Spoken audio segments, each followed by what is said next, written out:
안녕하세요. 책과 성 이슈를 다루는 딸바 책방 DJ 앨리스입니다.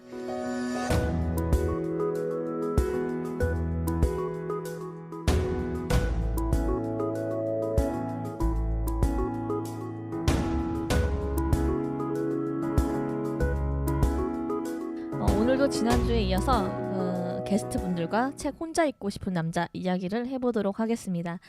오늘 저희가 집중적으로 다룰 부분은 2장인 허세 부리는 소년이고요.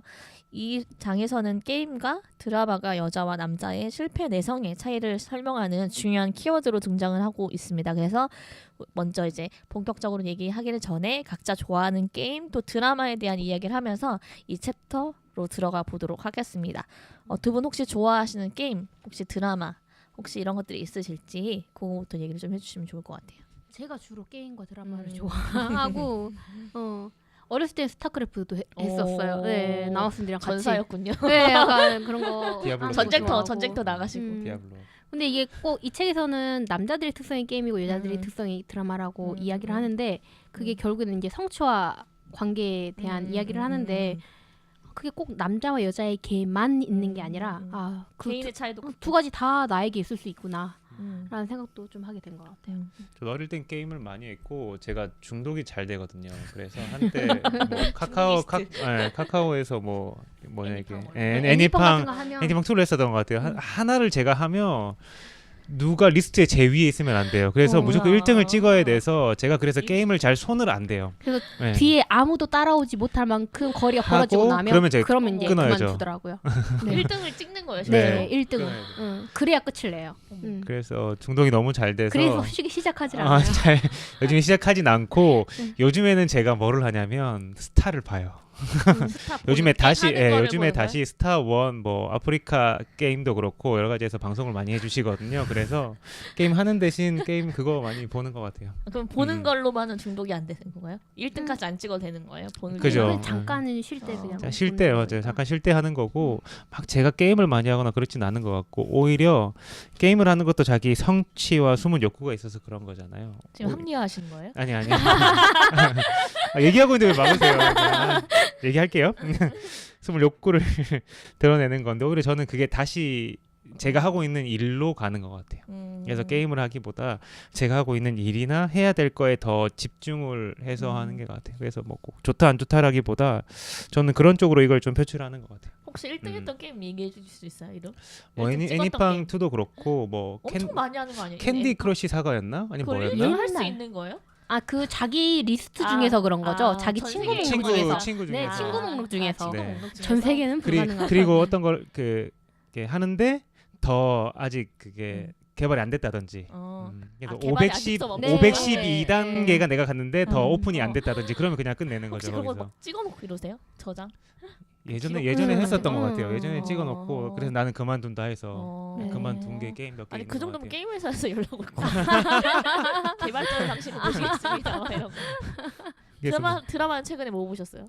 드라마는 저는 늘 이제 하고 있는 것 중에 한 가지씩은 보는 것 같은데 저는 요즘에 조금 오글거리긴 하지만은 남자친구 보고 있고요. 박보검 때문에 봐요.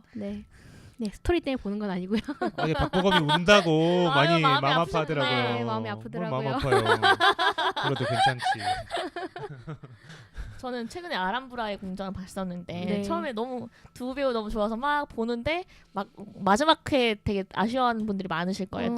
그 광고가 너무 많이 나와가지고 주인공이 현비 아니라 토레스라고 그 샌드위치 뭐죠? 그 샌드위치 서브웨이 주인공이 바뀌었다면서 엄청 아쉬워하시고 이랬는데 저는 옛날 드라마 보는 것도 되게 재밌는 것 같아요. 옛날에 저는 그들이 사는 세상 이런 되게 좋아하고 뭐 커피 프린스 이런 거 옛날에 고쿠센 아세요? 고쿠센?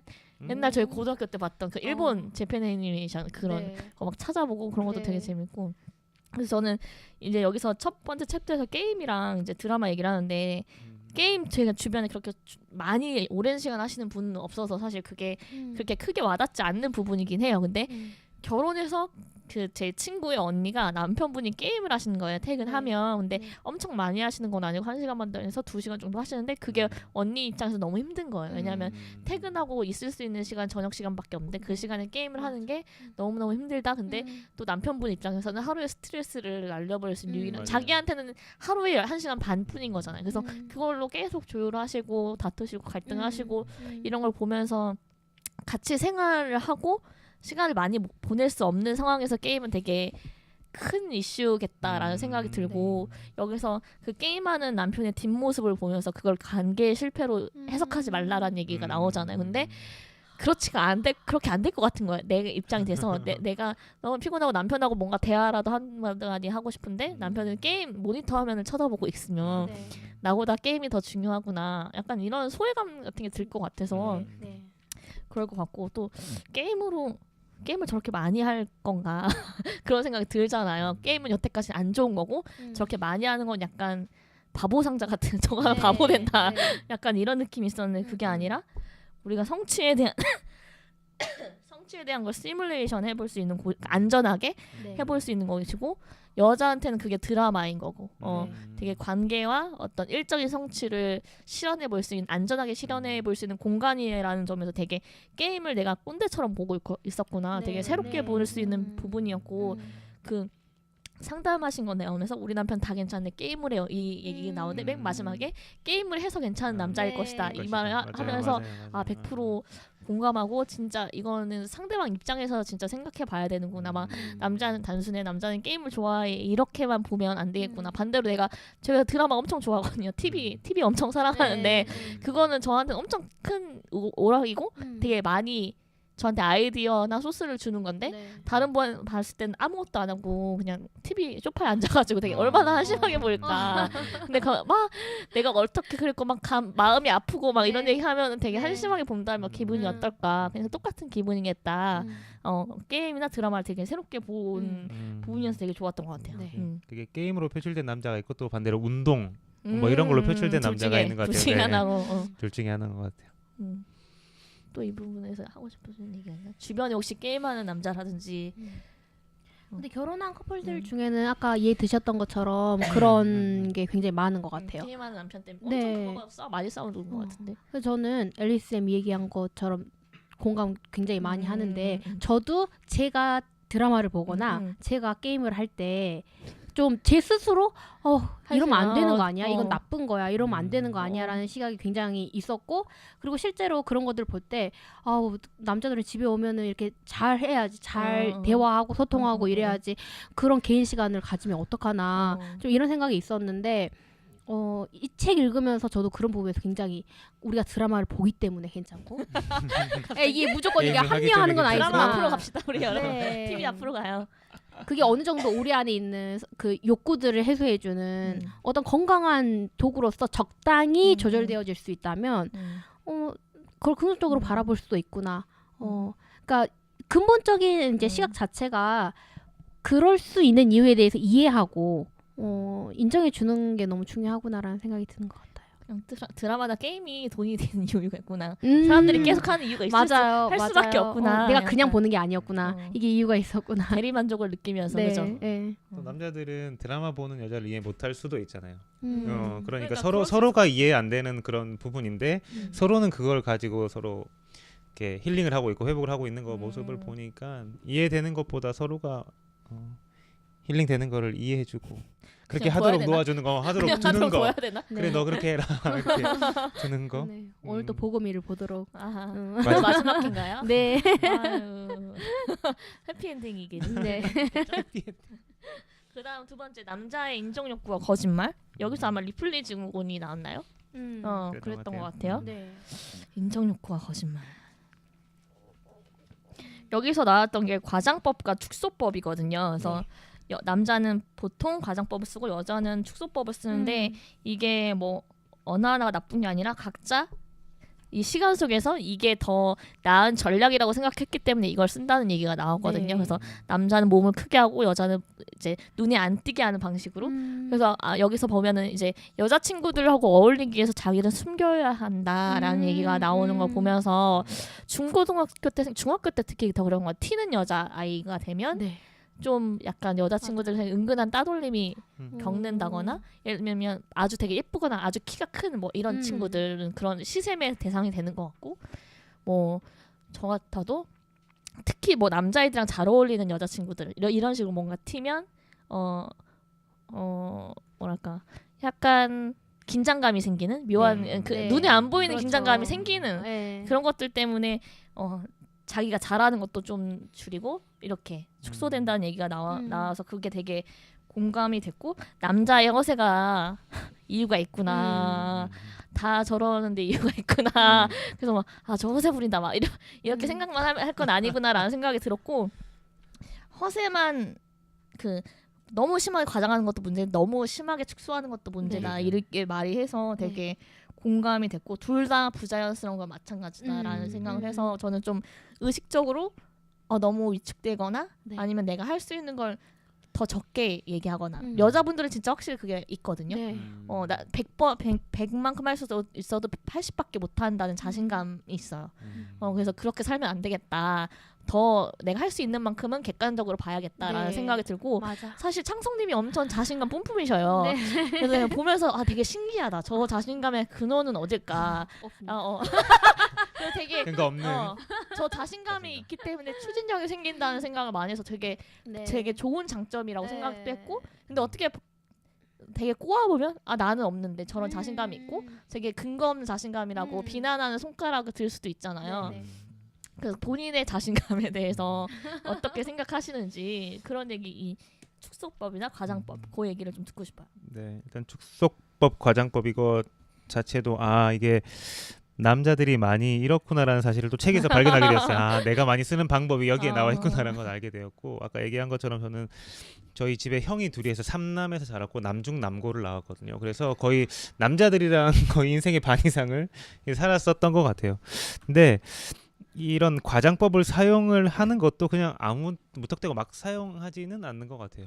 특별한 몇몇 대상에게 이것들을 사용을 하는 것 같고 그러면 반대로 얘기하면 그 대상에게 호감이 있고 어쨌든 그 대상에게 인정받고 싶어하는 그런 마음들이 있어서 그렇지 않을까라는 생각이 들고 이게 자세히 들어보면 이게 티가 나거든요.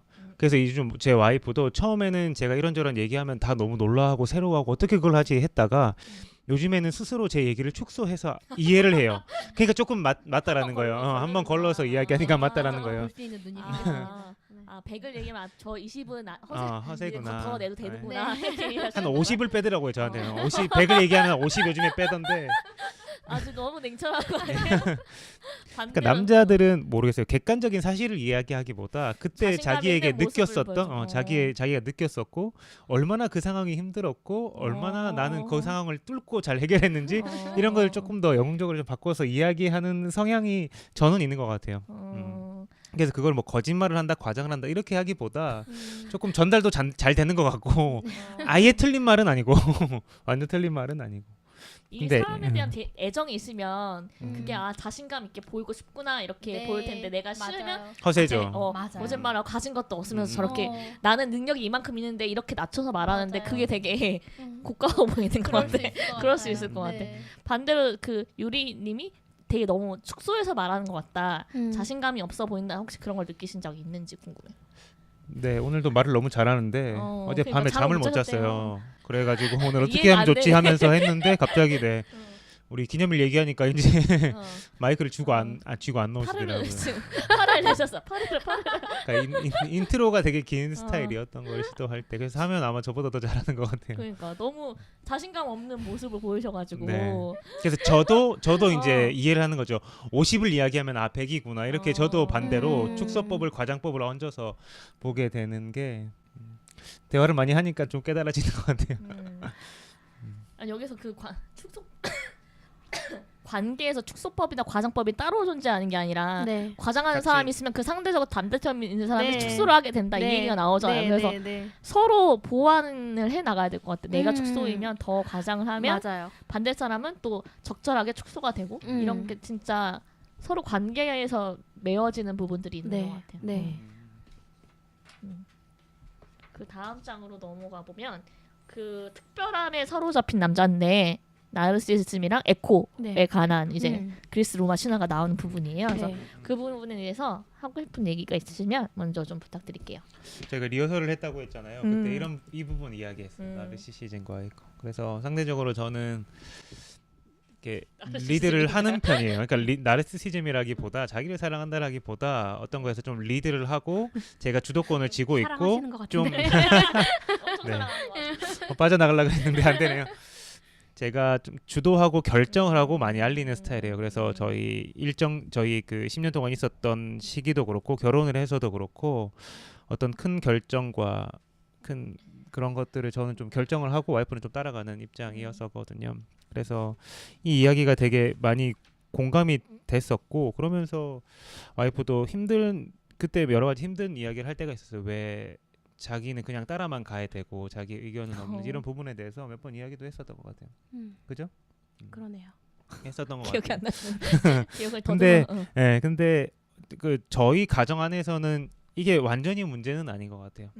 이 모습 자체가 역할 분담. 나르시즘과 네. 에코의 모습이 이렇게 너무 심하면 안 좋은 문제가 음, 되겠지만 저희 가정에서는 그렇게 크게 문제가 있는데 저도 성향이 그렇고 와이프도 좀 따라가는 걸 좋아하기는 하고 다만 제가 조금 충분한 대화를 하고 좀 조절은 한 결정을 해야 되는 게 앞으로 제가 더 해 나가야 될 일인 거는 같아요.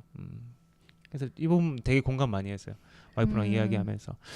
이 책에서는 약간 나르시시즘과 에코의 관계를 약간 부정적인 측면에서 처음에 접근을 하더라고요. 그래가지고 이제 약간 건강하지 못한 상태의 나르시시즘이 있는 사람에게 또 에코의 성향을 가진 사람이 이렇게 만나면 그런 부정적인 면이 강화되고 고착된다 이런 부분들을 이제 이야기를 하는데 저희는 원래 과장법, 축소법도 그렇고 나르시시즘과 에코적인 성향도 그렇고 이제 각자의 가지고 있는 성향인데 어떻게 보면 만나오는 그 시간들을 통해서 이게 약간 절충이 됐다고 해야 할까요? 아까 과장법과 축소법 이야기할 때도 마찬가지였는데 뭐든 이렇게 과장해서 이야기하고 모든 자신 있는 사람이었던 이 사람을 옆에서 아무도 통제하는 사람이 없다가 축소법이 강한 제가 만나가지고 그거는 객관적인 건 이만큼이야라고 설명해 줄 때 그게 도움이 될 때도 있고 가끔은 받아들이기 힘들 때도 있고 실제로 저도 제가 가진 거에 비해서 어떤 부분에 있어서 사실 자신감이 있어야 그런 것들을 실천할 수가 있는데 너무 축소법적으로 이렇게 하다 보니까 좀 뭔가 할 수 없는 그런 부분들이 많았는데 옆에서 자신감을 이렇게 주면서 아니야 너가 할 수 있는 건 엄청 대단해 라고 이렇게 과장을 해주면 그런가? 라고 이제 그런가? 이러면서 저도 같이 그걸 믿고 이렇게 따라오게 된 것 같거든요. 그러면서 약간 그런 게 절충이 되는 것 같은데 이 나르시시즘과 에코의 관계도 약간 마찬가지 어떤 건강한 나르시즘과 건강한 에코의 관계가 있으면 그것들을 서로 대화하고 소통해서 잘 맞춰 나가면 이 부분은 되게 좋을 수도 있을 것 같다라는 생각도 들었었어요. 네. 처음에는 그래서 부정적인 시선으로 보는 부분이 있는데 뒤에서는 네. 그게 나쁜 것만은 아니다. 그 사람이 건강할 때는 건강하게 나르시즘이 표현이 되는데 여기서 보면은 특별함의 보편성이라는 얘기를 해요. 그래서 중요한 거는 내가 특별한 것도 맞고 근데 다른 사람도 특별하고 모두가 특별하다는 것이 특별함의 보편성을 잊지 않으면 나르시즘이 위험하게 가지 않는다 이 얘기를 하거든요. 그래서 그런 메시지가 저희한테 되게 중요한 것 같고 근데 요즘에는 여기서는 이제 원래는 아들에게는 지나친 기대를 해서 나르시스트가 되고 딸에게는 기대를 하지 않았기 때문에 에코가 되고 이 얘기를 하면 했던 거고 그래서 과거에는 나르시스트랑 에코의 커플이 많았다면 이제는 이제 모두 한 자녀이기 때문에 모두에게 똑같은 기대를 하기 때문에 둘 다 나르시스트 커플이 나온다 이런 얘기를 하거든요. 혹시 두 분은 성장 과정에서 남자이기 때문에 아들이기 때문에 더 기대를 했다거나 아니면 딸이기 때문에 덜 기대했다거나 혹시 이런 경험들이 있는지 궁금해요. 꼭 부모님이 아니라 사회적으로도 그런 얘기를 해볼 수 있을 것 같아요. 저는 이제 집이 저희 산골짜기 해남이었잖아요. 그래가지고 이제 공부 이렇게 이렇게 공부를 하다가 하는데 저희 언니랑 제가 있었고 저희 남동생이 있었는데 저는 대학을 당연히 서울로는 당연히 아니요 당연히 가면 안 되는 건 줄 알았어요. 왜냐면 너무 멀잖아요. 그러니까 엄마가 보낼 수가 없는 거예요. 그렇게 너무 멀리는. 너무 멀다. 너무 멀고 학비도 너무 비싸고 그래가지고 딸 둘은 절대로 그렇게 보낼 수가 없다. 그래서 저희들이 원서를 쓸 때 아예 서울은 생각을 안 예, 했구나. 아예 생각 자체가 없었던 것 같아요. 근데 남동생은 다 서울로 썼거든요. 예, 약간 근데 이상하다. 그때 너무 그게 당연하게 자랐었어요. 이게 시골이라 그랬을까요? 사실 그때 문제 의식을 안 가지셨던 네, 거죠 그 당시. 저희 지금도 막 그게 크게 지금은 좀 아깝다. 그냥 한번 해보라도 할 예, 거예요. 지금도 제가 아이들에게 수학 가르치고 있는데 아이들 나에게도 이 당시에 내가 저만할 때 이런 말을 해주는 사람이 있었으면 얼마나 좋을까. 너 성적이면 이런 데서 써볼 수 있고 이런 데도 갈 수 있어라고 해주는 말을 해주는 사람이 있었으면 참 좋았겠다라는 생각이 있었는데 저희는 정말 그게 없었거든요. 그래서 지금 생각하면 그건 조금 안타깝다라는 마음도 드는 것 같아요. 그래서 이 남동생은 남자이기 때문에 더 큰 세상으로. 그래서 서울로 대학 가고 미국으로 이제 미국도 갔다가 뭐 해외도 굉장히 많이 다니다가 지금도 해외에서 근무하고 있고. 예. 근데 그게 그래서 저희는 가정에 대한 책임으로 가는 거 아니야? 네, 그런 많이 것도 받았기 있는 때문에. 것 같아요. 네, 그래서 그런 부분들은 조금 있었던 것 같아요. 저는. 아니 근데 지금 그래도 약간 아쉽다 정도인데 그거에 네. 엄청 분노할 수도 있잖아요. 근데 나는 기회를 박탈당했고 네. 서울에 갔다면 내 인생이 완전 다른 직업을 가졌을 수도 있고 네. 그런 똑같은 상황이어도 더 훨씬 맞아요. 박탈감이 큰 사람이 있을 것 같아요. 맞아요. 분명히 그러신 분들도 있을 것 같아요. 근데 저는 제 성향 자체가 그냥 이제 지나간 일이니까 이런 느낌. 굉장히 시골 살고 싶어하고 조용한 데 살고 싶어하는 제 성향 자체의 맞아서. 영향도 있었기 때문에 맞아서 네, 저는 괜찮은데 저희 언니는 굉장히 이렇게 약간 도시적이고 이래가지고 어떠세요 언니의 반응? 내가 그때 나였다면 난 그러지 않았을 거야. 저희 언니는 약간 이런 편이에요. 네. 그거에 대해서 지금 부모님들이 좀 후회하거나 우리 딸들도 서울로 보낼 걸 막 네. 이렇게 그런 얘기는 안 하시나요? 좋은 남편 만나서 잘 살고 있다고 생각하셔서 네, 전혀 그렇게 네. 혹시 하면 보내드릴게요 제가. 표현해 본 적은 없으세요? 서울로 갔으면 그때 좋았겠다.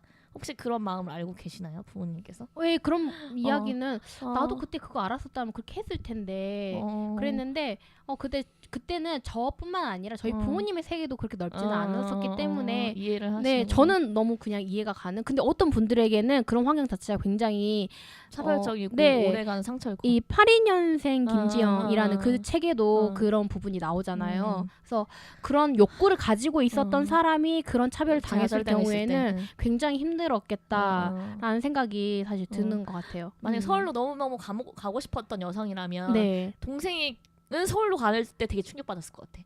예를 들면 그냥 우리 집은 원래 이런가 보다 하고 네. 뭐 나까진 그렇다 치는데 아니었어. 남동생은 갈 수 있는 거였어. 네. 그럼 그때 되게 저는 충격받을 것 같아. 네.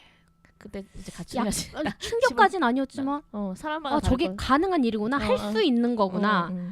그러니까 저는 약간 중고등학교 때까지는 그 약간 생각의 바운더리가 약간 좁지 않았었나.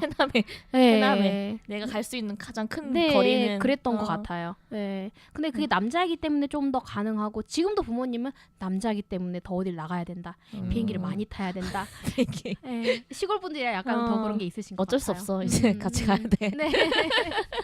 어떤가요, 창성님은 남자이기 때문에? 저는 일단 그런 게 있었겠죠. 가정에서 그렇고 사회적으로 있었겠지만 제 성향 자체가 거기에 별로 귀를 기울이지 않았던 것 같아요. 제가 삼남중 막내였고 어쨌든 뭐 형한테 다 형이 알아서 했겠지 싶어가지고 저는 제가 하고 싶은 것들을 많이 했었던 것 같아요. 근데 오히려 반대로 좀 어떤 제가 필요가 있는 곳, 그래서 제가 했었던 일들을 돌아보면 좀 사람들이 좀 가기 꺼려하고 어떤 게 틀이 잡혀져 있지 않고 좀 그런 쪽을 많이 선호했었던 것 같아요. 그래서 어떤 번듯한 데서 그 제도들에 대한 돈을 받는다든지 뭔가 다 갖춰져 있는 데서 일하기보다 한 사람이라도 더 필요하고 아쉽고 그런 곳에 오히려 제가 더 맞고 거기서 일을 많이 했었던 것 같아요. 그죠? 근데 창선님은 약간 그 서열의 차이가 약간 큰 것 같아요. 남자 형제들끼리만 자라서 남자이기 때문에 여자이기 때문에라는 차별을 사실 받았다기보다는 남자 사이에서 서열에 대한 뭐 그러기도 하고 남자이기 그 막내이기 때문에 좀 더 자유로운 뭐 그런 문제가 약간 조금 더 있지 않나. 그래서 좀 저는 자유로웠었던 것 같아요. 그 부분에서. 네. 저희 큰형 지금도 큰형은 저희 부모님이랑 같이는 아니죠. 근처에서 이제 살고 있고 잘 하고 있는데 저는 남자인 장남의 자유롭게. 약간 책임감이 조금 더 있고 네, 그런 부분도 그래서 가정에 있지 않나? 집중하기보다 그래서 저는 제 개인에 집중했었던 것 같아요. 이게 나르시즘인가 이거. 그래서 제가 하고 싶은 일, 제가 세운 목표 그대로 많이 달려왔었던 것 같아요. 그다음에 저희 민감성에 대한 얘기를 해볼까봐요. 남자의 둔감성과 여자의 민감성 네. 얘기가 나오는데 네. 저는 남자들은 단순히 이 말을 되게 쉽게 하잖아요. 네. 그리고 말로 뱉진 않더라도 그런 생각이 어느 정도 있었는데 그게 되게 교만한 생각이었구나를 또 다시 생각하게 되면 되게 뭐랄까 회개하고 반성하고 그 이제 둔감성과 민감성 둘 다 필요한 거고 둘 다 좋은 건데 오히려 여성분들한테는 너무 본인이 여러 가지 생각하고 관계에 집중하고 또 여러 가지 일을 한꺼번에 하려다 보니까 생기는 민감성인 거잖아요. 그래서 오히려 남성의 것이라고 생각했던 둔감성을 조금 필요할 땐 적절하게 사용해서 필요한 일에 훨씬 더 집중하고 내 일에 좀 더 집중하고 앞으로 나갈 수 있게끔 그렇게 사용하면 좋겠다는 생각이 들었고 또 남자분들에 대해서 그렇게 남자든 여자든 어떤 일에 땅땡땡은 이래라는 말 자체가 되게 틀린 말이구나 그런 말 자체를 쓰면 안 되겠다 이런 생각 되게 많이 했던 것 같아요. 어떠세요? 근데 유리님 보시기엔 창성님이 단순하지 않나요? 네. 그러니까. 근데 그런 것 때문에 이 책을 보면서 제가 느꼈는데 어느 부분에 있어서는 제가 딱 선을 그어놓고 이러니까 여자는 더 우월해. 여자는 민감하고 예민하고 모든 것을 한꺼번에 할 수 있고 이러니까 여자는 조금 더 우월한 존재야. 라는 생각을 조금 더 그런 교만한 생각이 저한테도 있었던 것 같고 그러니까 남자는 단순하니까 이 상황에서 뭘 알겠어. 남자들의 뭘 알겠어 라는 생각이 저 안에도 약간 깔려있던 생각들이 조금 있었구나. 근데 이 책을 읽으면서 결코 그 부분이 우월하고 열등한 부분의 차이는 전혀 아닌 것 같다는 게 그러니까 민감함과 이게 둔감성. 둔감성이 어떤 대상이냐가 남자는 더 중요한 것 같아요. 그러니까 자기 일 분야, 자기 해야 될 일 분야에서는 정말 남자들이 더 예민하고 민감한 부분이 여자들보다 있는 것 같아요. 근데 제가 봤을 때 여자들은 모든 부분에서 예민하고 남자들은 그럼요. 그러니까 제가 생각하지 못했었던 부분에서도 다 예민하고 섬세하고 디테일하고 남자는 포커스에서 이 정해진 그 부분에서 엄청 예민하고 디테일하고 그래서 집 청소를 하면 되게 재밌는데 와이프는 집 전체를 다 치워야지 청소를 했다라고 생각하고 저는 제 서재에 제 공간이 있거든요. 거기만 깨끗하면 저는 괜찮아요.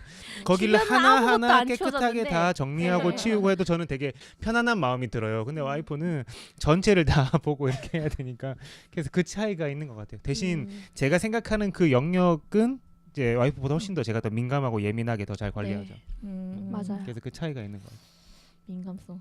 그럼 여자 남자 이렇게 하면 안 되는데 네. 여자가 일하는 방식하고 남자가 일하는 방식이 달라가지고 직장에서도 되게 차이가 나는 경우도 되게 많은 것 같아요. 네, 그럴 것 같아요. 여자분들은 훨씬 더 꼼꼼하시고 일부터 약간 완벽주의까지는 아닌데 다 어느 정도 이 선에 맞춰줘야 되는데 남자분들은 뭔가 큰 거 하나 잡고 쭉 밀고 나가는 그런 게 있는 거여서 그러면 여자 입장에서는 그 나머지 부산물로 생기는 걸 내가 다 처리해야 되는 느낌이 들 수도 있고 맞아요. 나는 이렇게 여러 가지를 고려해서 이렇게 딱 하는데 상대편이 그렇지 않아.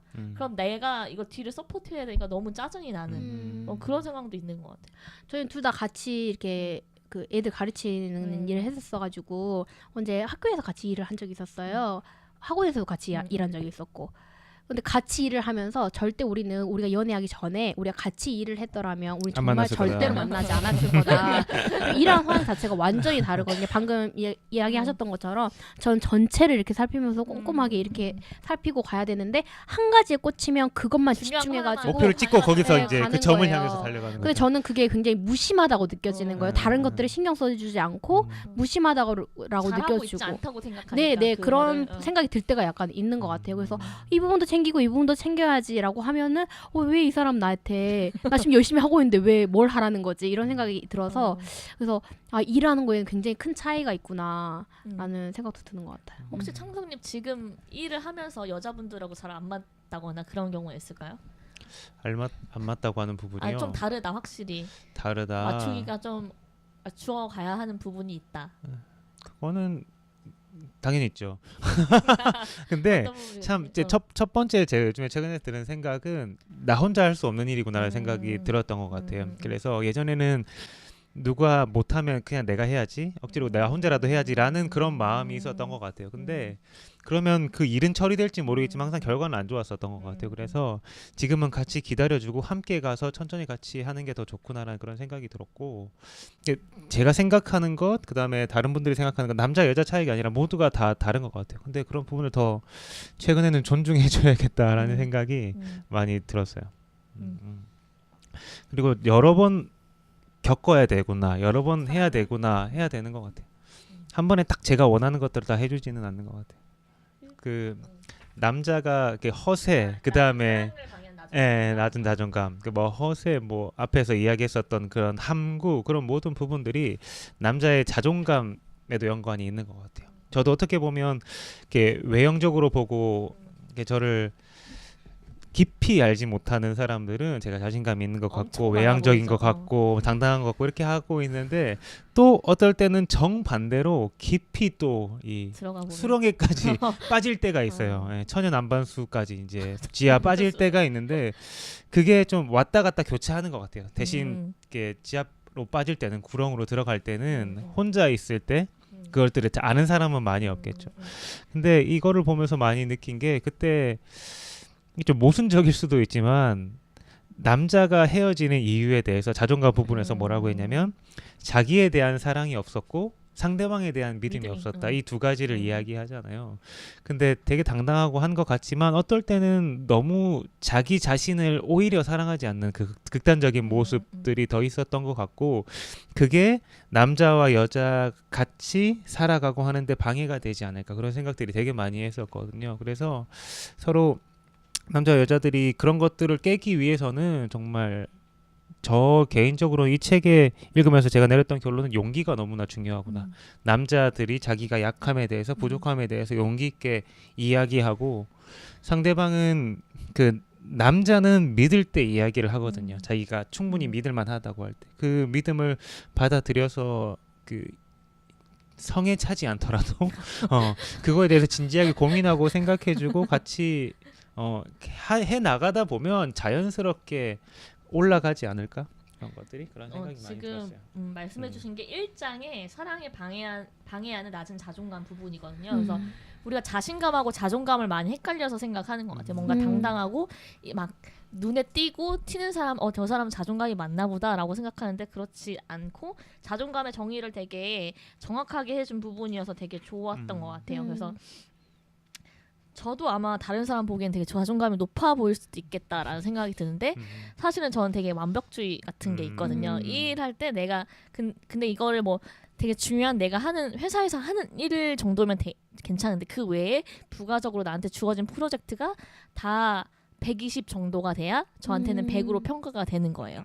그리고 100이 아닌 90이나 그 이하는 다 그냥 빵점. 그러니까 0 아니면 플러스. 그러니까 그렇게 되니까 엄청 그 일에 매이게 되는 거고, 그렇게 만약에 달성이 돼도 별로 만족스럽지 않은, 그냥 잘 끝났다고 만약에 잘 되지 않으면 되게 찝찝하고 기분이 굉장히 불쾌한 그런 것들이 되게 오래 가는데, 그런 것들이 되게 좋은 동력이 되기도 하고, 어쨌든 일을 더 잘할 수 있고 그런 동력이 되기도 하지만, 그거의 끝에는 내가 정말 이런 거 하나도 없이 사랑받을 만한 존재인가?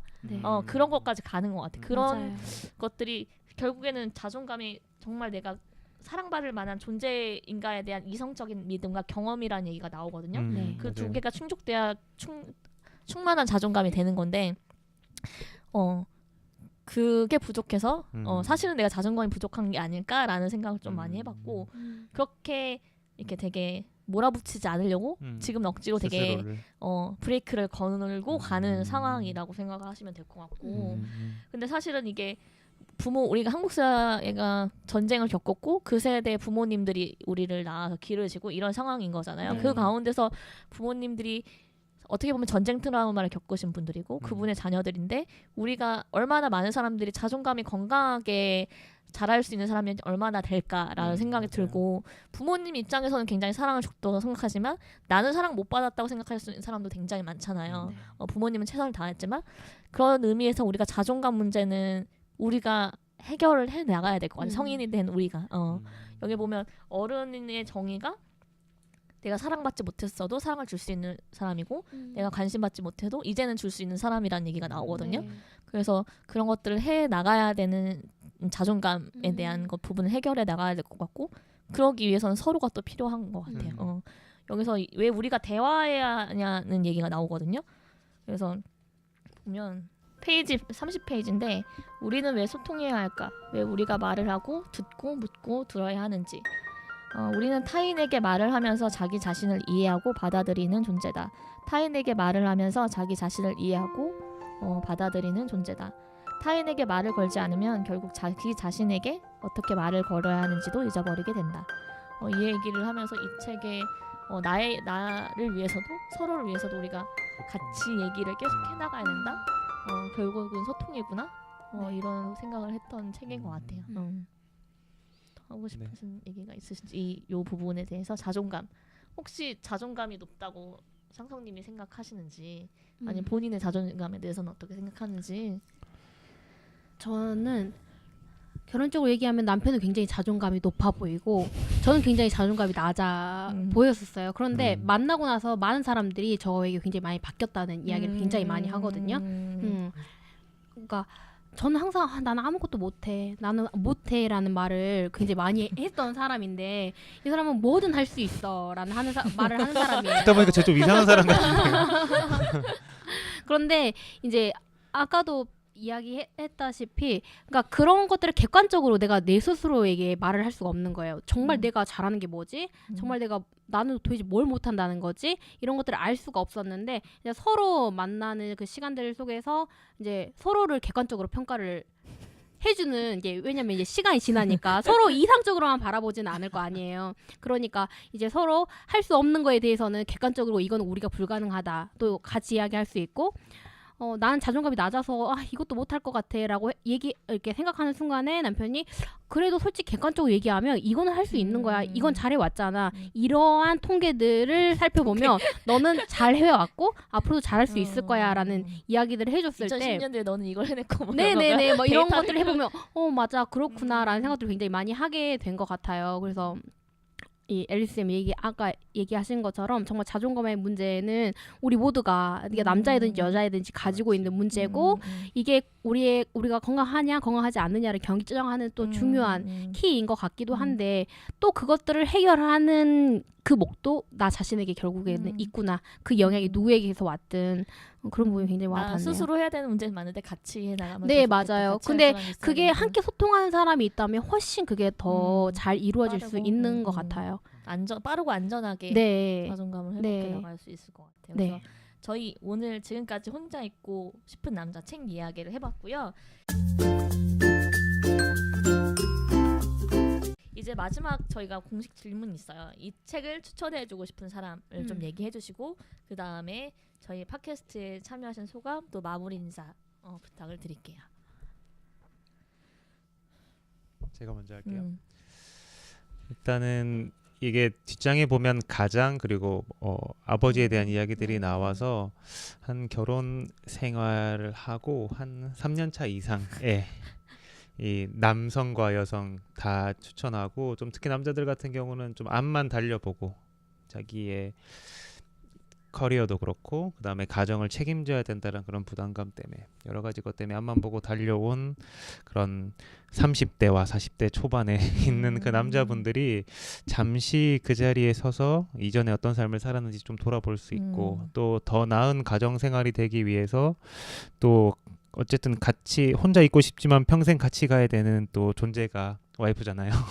그 존재와 같이 한번 또 진솔한 대화를 나누면서 조금 더 건강한 가정을 이어나갈 수 있는 그러고 싶은 분들에게 추천해주고 싶어요. 그래서 결혼 생활을 한 3년 이상에 있는 그 가정 3년 되게 강조하시네. 그러니까요. 2년은 보면 안 되네. 3년은 이제 좀 싸울 것도 지나야 싸우고 농일 것도 서로를 농있고 많이 알고 해서 이러면. 그렇게 힘이 좀 빠진 상태에서 아니면 또 이거 2년 차 때까지 읽으면 또 싸우거든요. 그래서 3년 좀 지나고 나서 몸에 힘이 좀 빠진 다음에 읽으시면 좋을 것 같아요.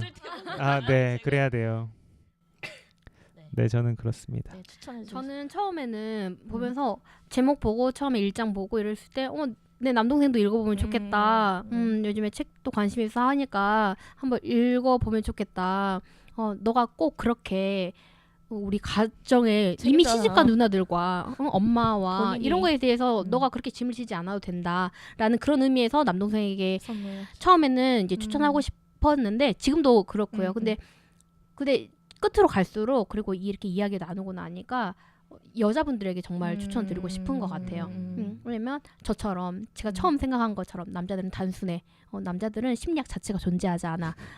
약간 그런 부분에서 완벽한 남자 타인에서 나온 그 어떠한 대사죠. 부분에서 남자들을 열등하게 여기고 음. 너는 내가 없으면 안 돼라고 생각했던 어떠한 그런 잘못된 생각들이 있는 저와 같은 여자분들에게 네. 자기 발성을. 네. 마무리 훈훈하네요. 이 책들을 보면서 음. 내 주변에 있는 남자들이 어떤 생각을 하고 왜 침묵을 하고 이런 상황 가운데서 어떤 생각을 하는지 조금 더 이해하는 계기가 됐으면 좋겠다라는 생각이 들었습니다. 이 책을 통해서 두 분 관계가 더 돈독해지시면 서로를 더 많이 된 이해하게 건가요? 되지 않았나요? 실제로 삶에 뭔가 변화가 있길 바라고. 네. 마지막으로 저희 팟캐스트 참여한 소감과 마무리 인사 부탁드릴게요. 뭐 부르고 싶은 가족 이름 얘기해서 되고 영상 편지처럼 친구 이름 막 얘기해서 되고. 저는 이 책에서 가장 이렇게 뭐 책 이야기 여전히 있기는 하지만 이 팟캐스트가 아니었으면 사실 이 책을 못 만났을 텐데 이 책을 보면서 남편이 얼마 전에 베트남 다녀왔어요. 근데 가기 전에 제가 너무 불안했거든요. 결혼한 이후로 5년 만에 일주일이라는 시간을 떨어져 본 적이 없고 저는 연애하면서도 이렇게 떨어져 본 적이 없어요. 일도 같이 했을 만큼. 그래서 따로 떨어져 일을 해도 매일 만나야 했고 그런 관계 안에서 제가 결혼 생활 안에서 나는 남편이 없이 난 존재할 수 없는 사람이야 라는 생각이 어느 순간 제 안에 있었던 거예요. 이 결혼 5년 차가 되면서 남편이 없는 내 삶을 생각할 수가 없고 나는 아무것도 할 수 없는 존재야 라는 그런 생각이 극단으로 예, 굉장히 그런 극단적인 생각 때문에 남편이 베트남을 엄청 1년 동안 불안하셨겠는데? 일주일 동안 간다고? 그럼 난 어떡하지? 나는 아마 아무것도 하지 못할 거야. 이렇게 나를 정의하고 있더라고요. 이 책에 나온 에코처럼 나는 의존해야만 하는 사람이고 난 굉장히 의존적인 사람이야 라고 생각을 했는데 그 베트남 가는 시간 동안 제가 너무 잘 지낸 거예요. 너무 행복하게. 네. 이렇게 새로운 나를 발견했어요. 원래 나는 이거였구나. 남편이 없는 나, 잊었던 나를 다시 독립적인 나 자아의 나로서는 이런 사람이구나를 새롭게 발견을 했는데 그냥 남편이 다녀와서 없으니까 되게 편하더라. 이렇게만 그냥 넘어갈 수 있는 문제였는데 이 책을 읽고 나니까 제가 어떠한 관계 안에서 그런 생각을 하고 있었고 내가 왜 그랬는지를 더 이해하셨다. 했던 것들 때문에 이 책과 이 팟캐스트가 저에게 좋은 굉장히 결혼 5년 차에 정리를 하는 굉장히 많은 것들을 정리하게 해줄 수 있는 기회였던 것 같아요. 그래서 이 책의 중간에 그런 말이 나오는데 저는 그런 생각이 정말 있었거든요. 너도 나, 나도 너. 우리는 하나. 우리는 하나였어요. 그래서 이 사람이 부끄러우면 이 사람은 부끄럽지 않은데 제가 부끄럽고 이럴 만큼 제가 너무 사랑하시나 봐. 이런 이 결합과 융합이 너무 심하게 섞인 상태 그런 내 자신을 이렇게 발견하게 됐는데 근데 그 일주일의 기간을 통하여서 나는 나로 존재하고 너는 너로도 잘 존재할 수 있고 우리가 우리 각자로서도 함께로도 잘 존재할 수 있는 존재구나. 너무 그런 극단적인 생각을 하고 걱정하지 않아도 되구나라는 생각들을 하게 돼서 저 개인적으로는 굉장히 이 결혼 5년 차에 많은 걸 정리할 수 있는 그런 기회였던 것 같아요. 그래서 너무 감사하네요. 네, 다음에 또 기회 되면 또 초대를 네. 해드리겠습니다. 또 마지막 창성. 저요. 저도 일단 이렇게 남자의 삶에 대해서 돌아볼 수 있는 시간이 없었는데 부탁받고 저도 이 책을 읽었거든요. 그래서 너무 읽으면서도 너무 좋은 시간이었고 또 저 혼자 간직하는 게 아니라 같이 이야기를 나눴잖아요. 와이프랑 같이 나누고 또 이렇게 시청자분들과 함께 나눠서 훨씬 더 어떤 느낌이라 좀 뭐 부끄럽다고도 해야 되나? 뭔가 안에 있는 거를 다 한 것 같아서. 많이 넣고. 근데 좀 이렇게 더 내 감정에 솔직해져야겠다라는 생각이 더 많이 들었어요. 가부장적으로 저희 아버님 뭐 가정생활도 그렇고 가부장적으로 억압하거나 이러진 않았고 그리고 그렇게 잘못된 건 아니지만 그래도 왠지 남자로서 표현하지 못하고 숨겨야 되는 그런 부분들은 제 안에 있었던 것 같아요. 근데 그런 부분을 좀 솔직히 내어놓고 용기를 가지고 내 안에 있는 생각들, 특히 이제 내가 잘 못하는 것들, 실패한 것들, 어려운 것들, 불편한 것들 이런 것들을 더 와이프한테 더 이야기하고 그것들을 더 이해받으면 더 건강한 관계가 되겠다라는 생각이 들었어요. 그래서 내 감정에 더 솔직해지자라고 이제 결론 내리는 고 싶습니다. 모험 답안이네요. 이 책이 저자가 원한 네. 대로 딱 정답을 딱 말씀해 주시는 네. 네, 두 분 함께해 주셔서 너무나 감사드리고요. 시간 내서 다시 팟캐스트 참여해 주신 두 분께 다시 한번 감사드리고요. 딸바 책방은 다음 주에 다른 이슈 또 재미있는 책으로 다시 찾아뵙도록 하겠습니다. 감사합니다. 네.